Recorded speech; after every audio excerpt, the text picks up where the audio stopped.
బ్రహ్మ కడిగిన పాదము బ్రహ్మము తానెని పాదము బ్రహ్మ కడిగిన పాదము బ్రహ్మము తానెని పాదము.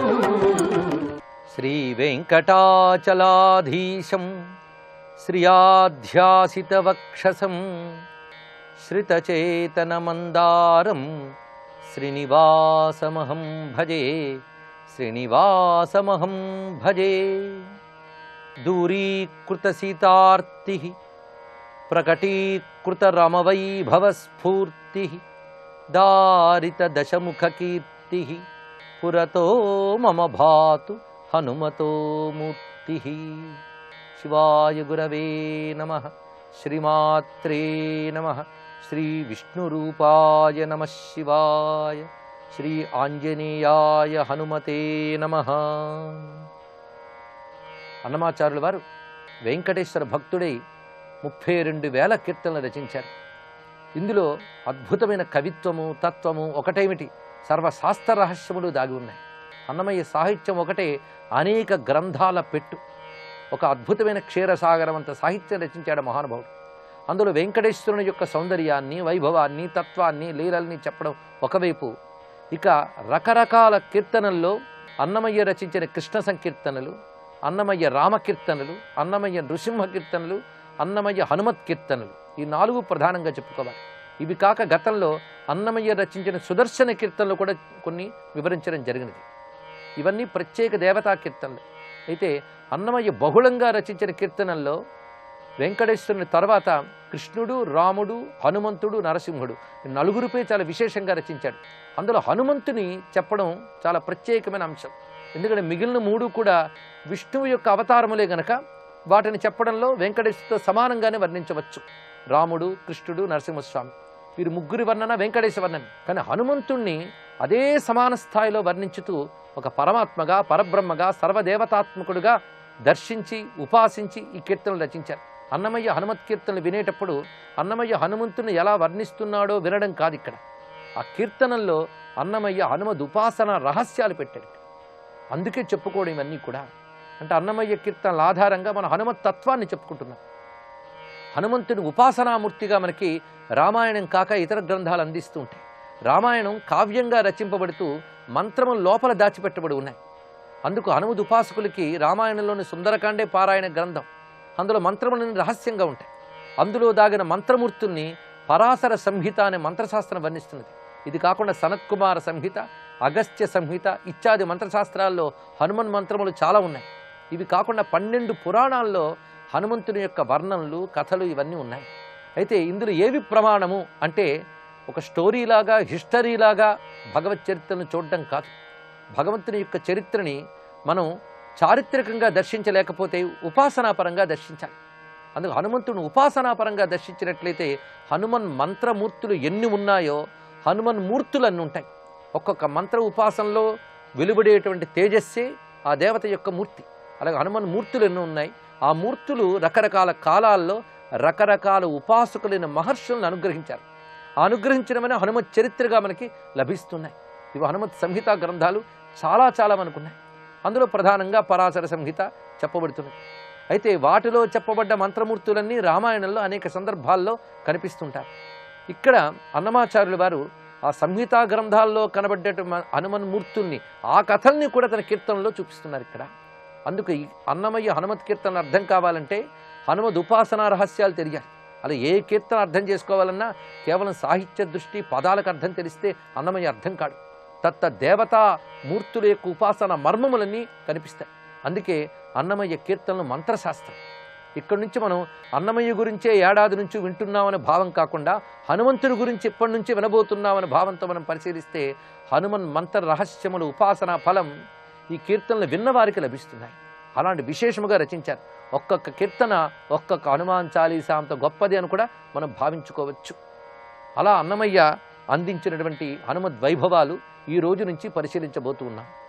అన్నమయ్య హనుమత్ కీర్తనలు చాలా రచించారు. అయితే కొన్ని మాత్రమే ఎంపిక చేసుకుని ఇక్కడ చెప్పడం జరుగుతున్నది. ఇందులో హనుమంతుని లీలలు ఒకటి, ఇంకా హనుమంతుని యొక్క వైభవాన్ని చెప్పడం, ఇంకొక వైపు వివిధ క్షేత్రాల్లో ఉన్న హనుమంతుడిని వర్ణించడం. అయితే అన్నమయ్య కీర్తనల్లో హనుమంతుడు ఏ క్షేత్రాలు వాడంటే కొన్ని చోట్ల మాల్యవంతము కాడ అంటారు, మరొక చోట కలశాపురము కాడ అనే మాట, ఇంకా మంగాంబుది హనుమంత, ఇవన్నీ క్షేత్రముల యొక్క పేర్లు. మంగాంబుది, అదేవిధంగా మాల్యవంతము, కలశాపురము, విజయనగరానాను మరొక చోట కనబడుతుంది. ఈ విజయనగరం అంటే హంపి విజయనగరం అని భావించాలి. ఇలా మరికొన్ని క్షేత్రముల్లో హనుమంతుని కూడా వర్ణించారు. అయితే వెంకటపతి ఎదురుగా ఉన్న హనుమంతుడని ప్రతి కీర్తనలో చివరికి వస్తుంది. ఇప్పుడు మన బేడి ఆంజనేయుడు అని వెంకటేశ్వరుడు ఎదురుగా కొంత దూరంలో కనబడతాడు. ఇది తిరుమల క్షేత్రం ఆవిర్భవించిన దగ్గర నుంచి ఉందని చెప్పలేం, తర్వాత ఉపాసనాపరంగా వచ్చిన మూర్తి. అయితే అన్నమయ్య కాలానికి ఈ హనుమంతుడు ఉన్నాడా అంటే చేతుల మోడ్చుక శ్రీ వెంకటపతి నీతల కొలిచే హిత హనుమంత అనే మాటలో అప్పటి నుంచి ఉన్నాడు అని భావించవచ్చు. లేదా ఆ వెంకటపతే రామచంద్రమూర్తి కనుక హనుమంతుడు నిరంతరం కొలుచుకుంటూ ఉన్నాడని అన్నమయ్య భావనాత్మకంగా దర్శించాడని కూడా భావించవచ్చు. ఇప్పుడు మంగాంబుది క్షేత్రంలో ఉన్న హనుమంతుడి గురించి ఎలా వర్ణించారో చూడాలి. మంగాంబుది హనుమంత నీ శరణ మంగ వించితమి హనుమంత, మంగాంబుది హనుమంత. ఇక్కడ నీ శరణ మంగ వించితమి అంటే నీ శరణాన్ని అంగీకరిస్తున్నాం, అంటే నిన్ను శరణు వేడుతున్నాం, నిన్ను శరణని ఆశ్రయిస్తున్నాం ఓ హనుమంత. అంటే మొట్టమొదటిగా శరణాగతి, ఎప్పుడైనా దేవత యొక్క ప్రసన్నత శరణాగతి వల్లే లభిస్తుంది కనుక హనుమంతుడిని శరణు వేడుతున్నాం. ఇక్కడ హనుమంతుని యొక్క చరిత్రనంతటి కీర్తనలో చూపిస్తున్నారు. బాలార్క బింబము ఫలమని పట్టిన ఆలరి చేతల హనుమంత, తూలని బ్రహ్మాదులచే వరములు ఓలి చేకొనిన ఓ హనుమంత, మంగాంబుది హనుమంత. ఇందులో హనుమంత శబ్దం ఎన్నో మార్లు వస్తుంది. హనుమంత అనేది ఒక మంత్రశబ్దం. హనుమాన్, ఆంజనేయ ఈ రెండిటికి మంత్రత్వం ఉన్నది. అందుకే ఈ శబ్దములు పలికితేనే చాలా మంత్రశక్తి ఉన్నది. ఎన్ని మార్లు ఇందులో హనుమంత శబ్దం ఉన్నదో అది మంత్రము యొక్క పలుమార్లు ఉచ్చారణ కింద భావించారు. బాలార్క బింబము ఫలమని పట్టిన ఆలరి చేతల హనుమంత. ఆలరి చేతలు, అల్లరి చేతలు రెండు కూడా పసితనపు చేతలనే తెలియజేస్తాయి. బాలార్క బింబము ఫలమని పట్టిన, అప్పుడే ఉదయిస్తున్న సూర్యబింబాన్ని ఫలముగా భావించి పట్టుకున్నటువంటి పసిచేతల హనుమంత అని వాక్యానికి అర్థం. ఇక్కడ మనం గమనించినప్పుడు హనుమంతుని యొక్క అమాయకత్వమైన బాల్యాన్ని చెప్తున్నారా లేక అరుదైన అసాధారణమైన గొప్పతనాన్ని చెప్తున్నారా అంటే అసాధారణమైన గొప్పతనమే చెప్పుకోవాలి. ఎందుకంటే సూర్యుడిని పండని భ్రమించాడు, ఎందుకంటే పసివాడు గనక అని అంటాం. కానీ పండని భ్రమించడం పసితనం కావచ్చు, కానీ పండని ఎగిరి పట్టుకోవడం పసివాళ్ళకి సాధ్యమవుతుందా? ఇది ఆలోచించవలసింది. పసితనంలో పండనుకున్నాడు, కానీ ఎగిరి పట్టుకున్నాడంటే అవతార రూపంలో పసివాడుగా కనబడుతున్నాడు గనక పండని భ్రమించడం పసి లక్షణం, కానీ ఎగిరి వెళ్ళి పట్టుకోవడం తన యొక్క పరమేశ్వర లక్షణం. అందుకే పసితనపు చేతలో పరమేశ్వర తత్వాన్ని చూపించాడు గనుకనే ఆ లీలని భక్తులందరూ కూడా కీర్తించారు. అందుకే జుగ సహస్రయో జను పరుభాను లీల్యోతాగి మధుర ఫలజాను అని తులసీదాస్ కూడా వర్ణిస్తారు. ఇక్కడ నువ్వు బాలార్క బింబము ఫలమని పట్టిన అలరి చేతల హనుమంత, తూలని బ్రహ్మాదులచే వరములు ఓలి చేకునిన ఓ హనుమంత, సనకాదిక బ్రహ్మాది మునీష నారద సారద సహిత అహీష అని చెప్పినట్లుగా ఇక్కడ సరిగ్గా ఉత్తర రామాయణంలో హనుమంతుని యొక్క జన్మ వృత్తాంతం ఉంటుంది. ఇతర పురాణాల్లో కూడా ఉన్నది. ఆ జన్మ వృత్తాంత గాథనంతటిని కూడా ఒక్క చరణంలో చూపిస్తున్నారు. ఇక్కడ హనుమంతుడు ఎగిరి సూర్యుని పట్టుకోవడం, ఆ తర్వాత ఇంద్రుడు ఇతరెవరో కొత్త గ్రహం అనుకుని తన యొక్క వజ్రాయుధాన్ని ప్రయోగించడం, అటుపై వాయుదేవుడు తనని తాను నిగ్రహించి అక్కడ ఉండడం, బ్రహ్మదేవుడు అక్కడికి రావడం, హనుమంతుని చేరదీయడం, ఆ కథనంతటి చూపిస్తున్నారు. ఇక్కడ తూలని బ్రహ్మాదులచే బ్రహ్మదేవుడు హనుమంతుని తన ఒళ్ళో పెట్టుకుని ఆయనకి తన వరములన్నీ ఇచ్చాట. పైగా తన యొక్క శక్తిని, తన యొక్క బ్రహ్మాస్త్రానికి కూడా నిలబడగలిగేటువంటి పటుత్వాన్ని ఇచ్చాడు. అంతేకాదు దేవతలందరూ కూడా వారి వారి అస్త్రశక్తిని, అనుగ్రహ శక్తుల్ని హనుమంతుడికి ధారపోశారు. వాళ్ళు ఎటువంటి వారంటే తూలని బ్రహ్మాదులు. తూలని అంటే తమ స్థితి నుంచి ఎప్పుడు క్రింద పడినటువంటి మహాత్ములు వారు. అటువంటి దేవతలు వారందరూ వరములు చాలా ప్రేమపూర్వకంగా ఆయనకి ఇచ్చారు. అందుకే ఓలి చేకొనిన హనుమంత, వారి వరాలని స్వీకరించాట. ఈ మాట చాలా గొప్ప విశేషం. ఎవరైనా గొప్ప వరాలు ఇచ్చారు అన్నప్పుడు వాళ్ళు వరాలు ఇవ్వడం గొప్పతనం, కానీ ఇక్కడ హనుమంతుడు స్వీకరించాడన్నారు. అంటే వాళ్ళందరూ ఎంతో భక్తిగా హనుమంతుడికి ఇస్తే హనుమంతుడికి దైవంలాగా అవన్నీ స్వీకరించినట్లు చూపిస్తున్నారు. ఇది ఓలి చేకొనిన హనుమంత అనే మాటలోని గొప్పతనం. ఇక్కడ గమనించుకోవాల్సిన ఒక అంశం ఏంటంటే హనుమంతుడు సహజంగా పుట్టినప్పుడే ఒక అతిమానుషమైనటువంటి శక్తిని ప్రకటిస్తాడు. రామాయణంలో జననంతోనే మానవాతీతమైన శక్తిని ప్రకటించినవాడు హనుమంతుడు మాత్రమే. ఇది తెలుసుకోవాలి. ఎందుకంటే సాక్షాత్తు పరమేశ్వరుడు. ఆ కారణం చేతను పుడుతూనే సంకర్షణ స్వరూపుడైనటువంటి ఆ ఆదిత్య రూప రుద్రుని వద్దకు వెళ్ళాడు ఈ రుద్రస్వరూపుడైన హనుమంతుడు. అక్కడే తన యొక్క గొప్పతనాన్ని చూపించాడు. ఆ తర్వాత వజ్రాయుధం దెబ్బ తట్టుకుని నిలబడగలిగినటువంటి హనువు గనక హనుమంతుడయ్యాడు. ఆ సమయంలో దేవతలందరూ ఏం చేశారంటే వారి వారి శక్తులు ఆయనలో ప్రవేశింపజేశారట. అంటే రుద్రుడు అవతరించగానే దేవతల శక్తులు కూడా ఆయనలో ప్రవేశించాయి. అందుకు హనుమంతుడిని ధ్యానిస్తే సర్వదేవతల్ని నమస్కరించినట్లే. ఎందుకంటే హనుమంతుడిలో సర్వదేవతా శక్తులు విలీనమయ్యాయి అవతార గాథలో.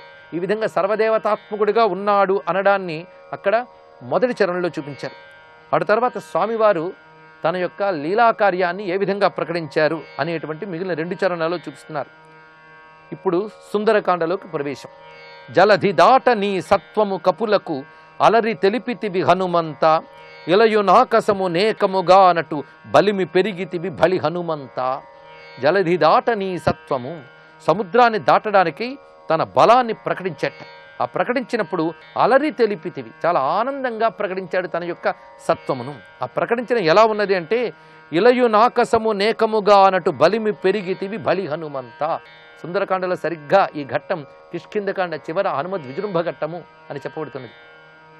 సంస్తూయమానో హనుమాన్ వ్యవర్ధత మహాబలహ అని అక్కడ వానరులందరూ స్తుతిస్తూ ఉంటే ఒక్కసారి పెరిగాడు. ఆ పెరగడం ఎలా ఉన్నాయంటే ఇలయునాకసము ఏకముగా, ఈ భూమి ఆకాశాలు ఒకటైపోయాయి అన్నట్లుగా భూమి నుండి ఆకాశం వరకు ఒకటే మూర్తిగా నిలబడ్డాడు.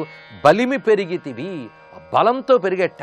బలి హనుమంత, ఆ పెరిగిన భావాన్ని హృదయంలో భావన చేస్తూ బలి బలి అని ఆనందిస్తూ స్తుతిస్తూ ఉన్నారు అన్నమాచార్యుల వారు ఆంజనేయ మూర్తిని. అటువంటి హనుమకు నమస్కరిస్తూ సర్వం శ్రీనివాసార్పణం.